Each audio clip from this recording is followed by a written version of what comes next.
Από αυτά που έχει, ξέρεις ότι δεν έχουν ανακοινιστεί ποτέ. Το 65% δεν έχει ανακοινιστεί ποτέ. Αλλά παρόλα αυτά τα ενίκια είναι υψηλά. Αυτό ξέρω επίσης. Ξέρεις επίσης ότι το 65% από αυτό είναι ακίνητα πριν από μια 25 ετία. Άμα να τα πεις όλα εσύ, να μην καλημερίσουμε την καλεσμένη μας. Κυρία Τσαλούκη είναι εδώ μαζί μας. Ευχαριστούμε πάρα πολύ. Λιάννα Τσαλούκη, υπεύθυνη επικοινωνίας εταιρείας ακινήτων. Να είστε καλά. Ευχαριστούμε πολύ.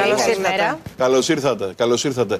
Και νομίζω ότι στο κομμάτι αυτό που εσείς γνωρίζετε πάρα πολύ καλά, μπορείτε να μας πείτε για τα προγράμματα αυτά τα οποία ανοίγουν και έρχονται μαζί μας, και το αναβαθμίζω, το οποίο είναι ένα δάνειο μέχρι 25.000 ευρώ, και το ανακαινίζω.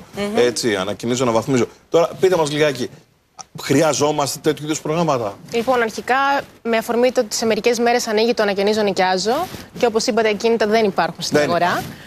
Είναι μια ευκαιρία για ανακαίνιση και επισκευή ακινήτων, ειδικά ακινήτων τα οποία μπορεί να είναι αχρησιμοποιητά και έχουν μείνει κενά τα τελευταία τουλάχιστον 3 χρόνια. Οπότε με αυτόν τον τρόπο βοηθάει μάλλον αυτό το πρόγραμμα νοικοκυριά τα οποία μπορεί να είναι μεσαίας τάξης, μεσαίας κατηγορίας, και μπορεί να θέλουν με ένα high budget, για παράδειγμα στην προκειμένη το πρόγραμμα επιδοτεί το 60% για δαπάνες έως 13.500 ευρώ. Είναι μια αύξηση, γιατί πριν είχαμε 40% επιδότηση και οι δαπάνες που μπορούσαν να εγκριθούν ήταν μέχρι 10.000. Οπότε βλέπουμε ήδη ότι έχει γίνει μια αναβάθμιση προκειμένου να συμμετέχουν ακόμη περισσότερα άτομα σε αυτό το πρόγραμμα.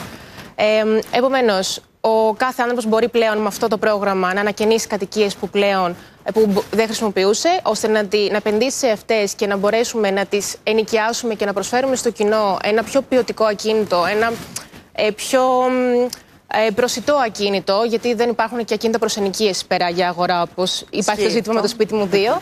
Και το καλό σε αυτή την περίπτωση θα το συνδυάσω με το αναβαθμίζω το σπίτι μου, που είναι το δεύτερο πρόγραμμα, όπου ενώ στο ανακαινίζω νοικιάζω δεν μπορούσε κάποιος να συμμετέχει σε πρόγραμμα ενεργειακής αναβάθμισης αν συμμετείχε τα τελευταία 5 χρόνια σε κάτι τέτοιο, ενώ τώρα επιτρέπουν, επομένως κάποιος μπορεί να συνδυάσει το ανακαινίζω νοικιάζω. Μπορεί να είναι και στα δύο προγράμματα. Σωστά, λοιπόν. Δηλαδή να πάρει το ανακαινίζω νοικιάζω και να εγκριθεί για την ανακαίνιση, και ταυτόχρονα να πάρει και ένα άτοκο δάνειο από 5 έως 25.000 ευρώ, προκειμένου να προχωρήσει στις κατάλληλες ενεργειακές αναβαθμίσεις. Αυτό είναι πάρα πολύ καλό. Αληθεύει ότι τα κενά ακίνητα, μια δικά σας, με την πρώτη που μας είχατε κάνει μια έρευνα, ξεπερνούν τους 700.000, δηλαδή ισχύει αυτός ο αριθμός? Ισχύει, είχαμε βγάλει και εμείς αντίστοιχα αυτή την έρευνα σαν πρώτη. Είναι λίγο πολλά αυτό που λέμε.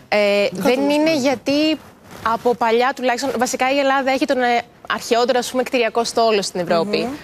Όντως, οι περισσότεροι από εμάς μπορεί να έχουν στην πλάτη τους εισαγωγικά ακίνητα τα οποία είναι κλειστά και μπορεί λόγω κάποιας κληρονομιάς να μην τα έχουμε εκμεταλλευτεί. Κάνουμε και το ακίνητο στο χωριό, δηλαδή? Για αυτά τα προγράμματα, ναι. Πιάνουμε και το ακίνητο στο χωριό. Όχι, λέτε ότι έχουμε πάνω μας κι άλλο ακίνητο. Και στην Αθήνα. Η Αθήνα είναι γεμάτη κλειστά ακίνητα. Ακίνητα τα οποία δεν έχουμε εκμεταλλευτεί. Πόσο δηλαδή υπολογίζετε ότι υπάρχουν στην Αθήνα? Προσωπικά δεν έχω αυτόν τον αριθμό. Μπορώ να σας το δώσω όμως σε επόμενη φάση. 700.000 σε όλη τη χώρα. 700.000 σίγουρα έχει βγει έρευνα πριν 2 χρόνια. Τώρα μπορεί να είναι ακόμη περισσότερα.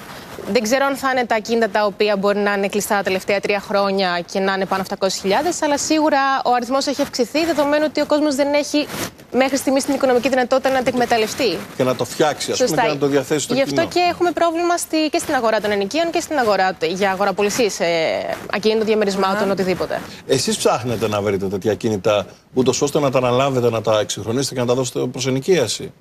Η κύρια δουλειά μας είναι να βρούμε ακίνητα τα οποία μπορούμε να εκμεταλλευτούμε για να τα ανακαινήσουμε και να τα αναβαθμίσουμε ενεργειακά, προκειμένου να μπορέσουμε να προσφέρουμε στον κόσμο ποιοτικές κατοικίες και πιο προσιτές, τόσο και οικονομικά όσο και αισθητικά, γιατί μετράει αυτό στο να μείνει σε ένα σπίτι, στο να αγοράσει ένα σπίτι.